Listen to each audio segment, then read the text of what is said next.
Hi అండి, welcome back to my channel. ఈరోజైతే నేను ఒక 1 kg మామిడికాయ కలుపుతున్నా.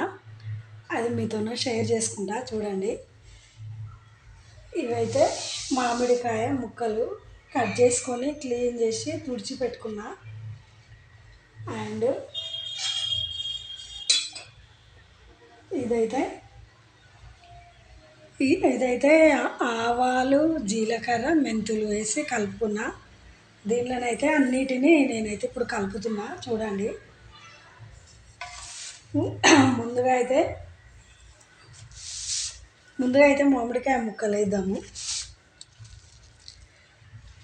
మామిడికాయ ముక్కలు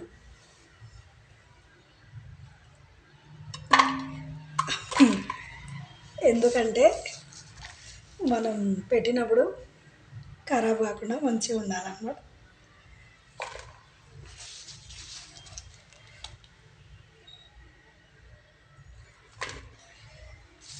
ఇదన్నమాట. ఇవైతే మామిడికాయ ముక్కలు. ఇవి 1 kg కాయలు అన్నమాట.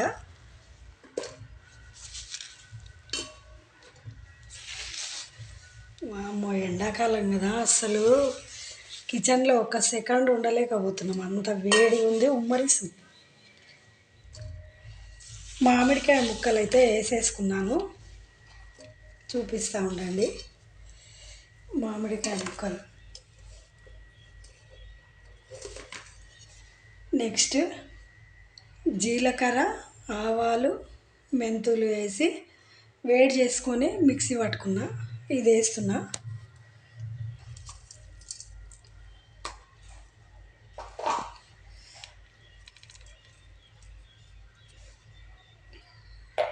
తర్వాత ఉప్పు,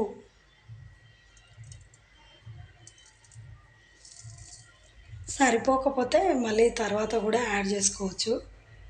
నేను ఇప్పుడు ఉప్పుతో కలిపిన మిరపొడే వాడుతున్నా కాబట్టి ఉప్పు అయితే ఎక్కువ ఏమి వేయట్లేదు.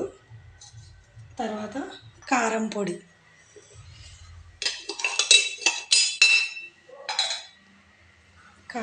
వేస్తున్నా. కొంచెమే ఉంది కాబట్టి చేతితోనే వేస్తున్నా అన్నమాట.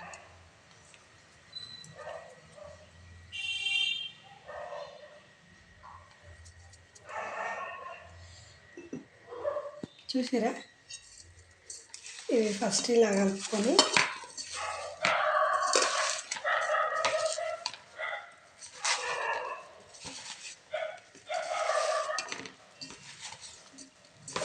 కొంచెం కారం పొడి వేస్తా. కొద్దిగా కారం సరిపోయినట్లేదు.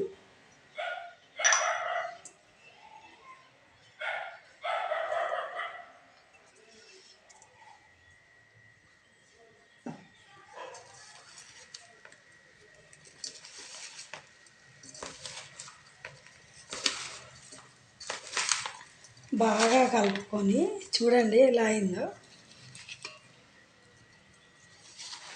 ఇప్పుడు దీనిలో వేడి చేసి పెట్టుకున్న మంచి నూనె పోసుకోవాలి.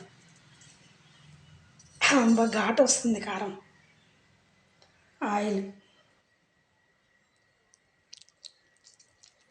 చూసుకొని పోసుకోవాలి. తక్కువైతే మళ్ళీ కలుపుకోవచ్చు. ఒకవేళ తగ్గితే మళ్ళీ కలుపుకోవచ్చు. ఎక్కువైతే మరి ఆల్రెడీ ఎక్కువే అయింది. ఆవకాయ దీన్ని డబ్బాలో ఎత్తి పెట్టుకొని ఫ్రిడ్జ్లో పెట్టుకుంటే ఒక 20 రోజులు ఎక్స్ట్రా వస్తుంది అన్నమాట. చూసిరా, ఆవకాయ